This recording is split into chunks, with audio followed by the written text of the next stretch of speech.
Cheers, hello everyone.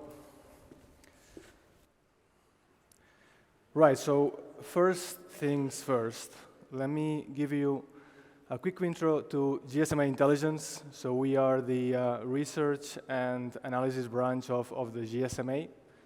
We analyze key trends in the sector from spectrum holdings to IoT connections to financial trends.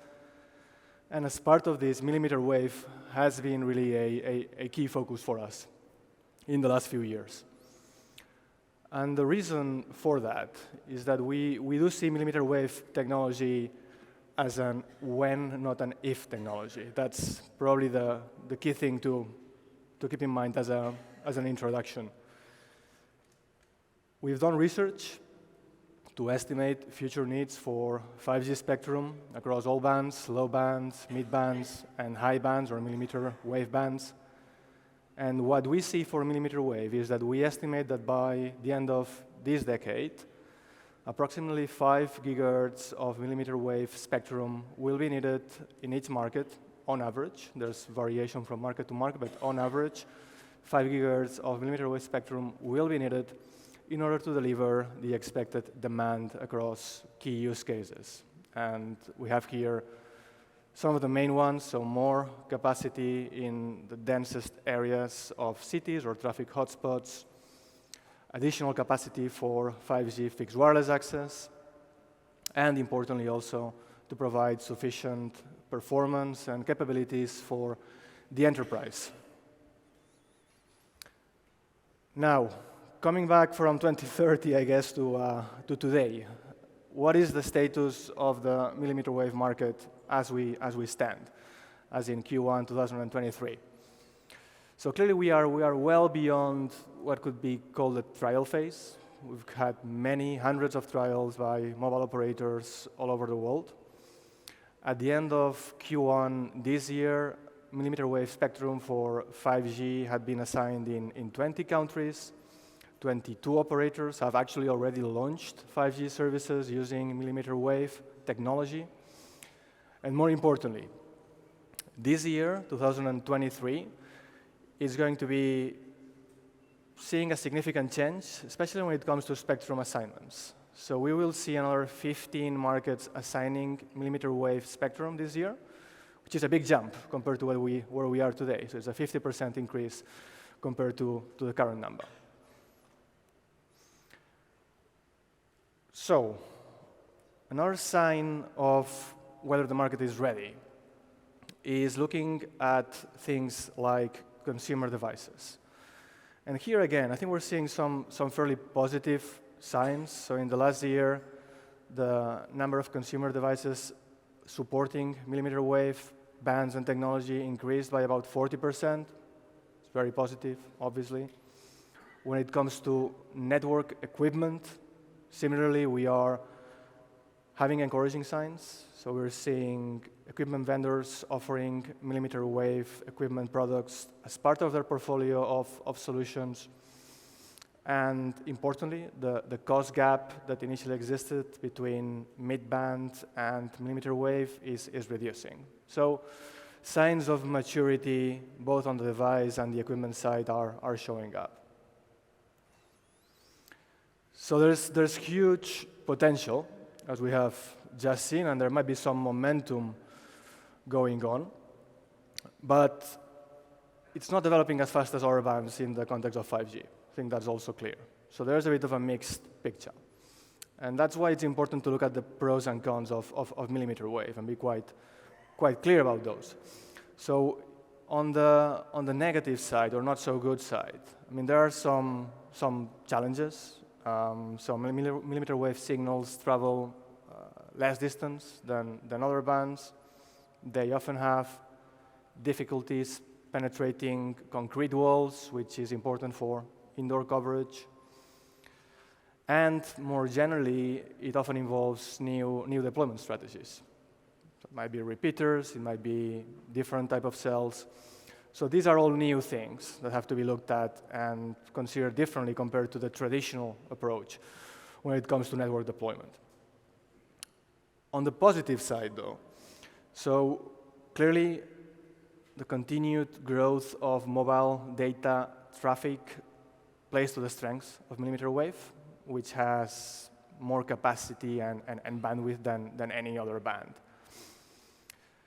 And I place those two as questions, but you can see the hint probably there on the pros. There are two key questions that I'll try to give some flavor on. So the first one is mmWave on the supply side, is it cost effective? And secondly, is there a willingness to pay for the type of additional use cases or better services that mmWave technologies can provide? And trying to actually answer those, we've done a range of very detailed studies over the last 2 years. So first, looking at the cost effectiveness of mmWave in the context of consumer 5G. And what we did here is we carried out a very detailed assessment to understand the TCO, the total cost of ownership of mmWave in dense urban areas.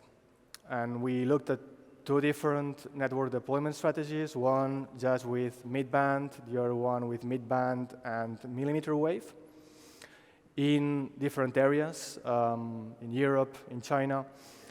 What we generally see is that there is a significant cost savings, so using mmWave to provide that capacity in the densest parts of these cities can be cost effective in the very short term. Actually in China, as soon as the spectrum is assigned, in Europe from about 2024, 2025. We also looked at whether mmWave in the context of 5G fixed wireless access can provide some cost advantages when it comes to deployment. And we carried out a series of studies looking at different scenarios, different strategies for 5G fixed wireless access and compare the cost of those to fiber to the home.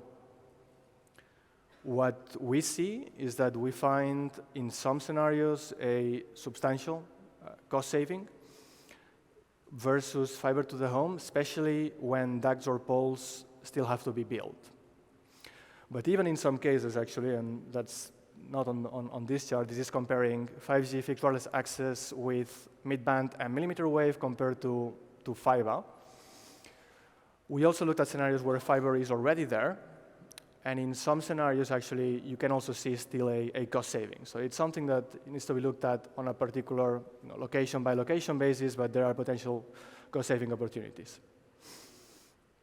So we've seen the potential for cost savings to produce this capacity that mmWave can produce. The other side of the equation is also to look at the demand side.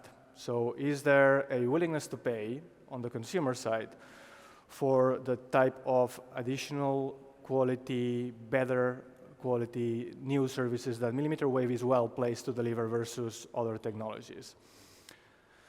Here what we have are the results of a consumer survey that was carried out by Qualcomm and that we were able to access the data and analyze in detail. And what we found there is that there is a significant willingness to pay among consumers in most markets for the reliability and the better quality that some of these 5G enhanced services that mmWave can support could bring to the table. So there are cost savings, there are potentially additional revenue opportunities. These are all clearly the good news. The not so good news is that mmWave and 5G mmWave is still today a relatively minor part of the 5G story. So we have that the share of operators that have mmWave assigned that have actually launched networks stands about 20%. This will grow, but still we are on these early phases. The share of commercial 5G devices that support mmWave is around 10%, so that clearly there's room for improvement. And for example, we're still seeing some of the high-end flagship devices being launched without support for mmWave bands. So again, these are areas that we're seeing improvements on, but we're not quite there yet in terms of where the potential actually shows.